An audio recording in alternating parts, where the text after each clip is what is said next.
Hi, I'm Amani Cabbage from the University of Tampa, and today I'm going to discuss the importance of having a resume and why you should start yours now.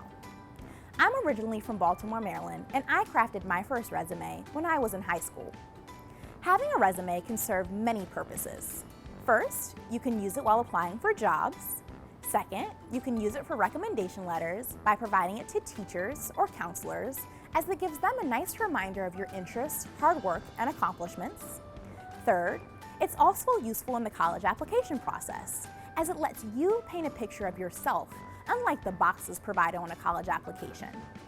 Fourth, if you aspire to be a college athlete, it's a nice item to send to coaches to summarize who you are as a student athlete. Fifth, when you get to college, you can update your resume and use it to get a part-time job while in school. And sixth, finally, when you graduate, you can update it for graduate, law, or med school, or to get a job after your degree. Today, I'm going to walk you through the basics of writing a resume, and at the end of my tutorial, I'll provide a link to a sample resume that you can download to craft your own. Remember, a resume is something that you can continually change and update to reflect your accomplishments and who you are. So let's get started. At the top of your resume, you will always include your name, address, and contact information, including email and cell phone number. Please make sure that you have an appropriate email address. I would suggest creating a specific account solely for college admissions.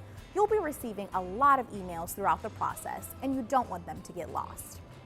Next, you should begin with an education section. In this area, you will list the name and location of your high school, as well as the date that you expect to graduate. If you have an unweighted GPA of 3.0 or greater on the 4.0 scale, I would list that. If your GPA is on the 100 scale, I would list that if it's 80 or above. If you have taken an SAT or ACT test and have a high score, or you're in an IB or honors program, you could also have a bullet point for those in this section. Be creative with your resume and paint a picture in each section for the reader. Next is work experience. You can do a variety of things with this section of your resume, depending upon your experience. If you have had a job, then label it work experience and include the name of your company and title. I worked as a camp counselor and a sales associate at Bath & Body Works. Make sure that you include the years and months worked, as well as how many hours per week.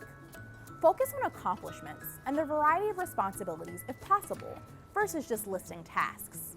If you have never had a job, you could just call this area experience, and then cite your community service, clubs, organizations, or activities under this section.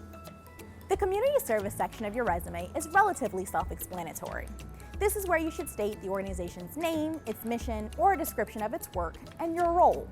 Try to use action words and describe what you have done, and be specific about the dates and hours that you volunteered. I performed over 500 community service hours and received an award for service to my community in Baltimore. Be sure to include noteworthy points like this. For student athletes, you can include an athletic accomplishments section, where you can feature not only your participation, but any leadership or performance accomplishments that you attained. This is where I mentioned that I was the captain of the basketball team. If you are in the band, orchestra, or chorus, or theater productions, you can relabel this section accordingly, instead of focusing on athletics. Again, use specific dates and let the reader know your level of participation. I advise placing an activity section toward the end of your resume if you would like to showcase any activities or interests which may not fit into other areas of your resume. For example, I wrote for the school newspaper and yearbook, held positions as president of the peer ministry club and senator in the student government, and I worked as a student ambassador, where I recruited middle school students at open houses and special events. You can add anything like that in this section. To close out your resume, think about 3 people who would vouch for your character and personality if someone would like to know more about you. You can state available upon request rather than just listing names and contact information to protect their privacy. Before you put them down, have 3 people on hand and be sure to ask them if you can use them as a reference first. Definitely don't choose a family member as a reference, but rather someone who has witnessed your participation and accomplishments in the areas that you covered. A resume is a tool that you will need for the rest of your life. Check out the link in the description below for an example and get started. Once you have completed your resume, upload it to your locker on My Coalition and update it as time goes on. Thanks for watching.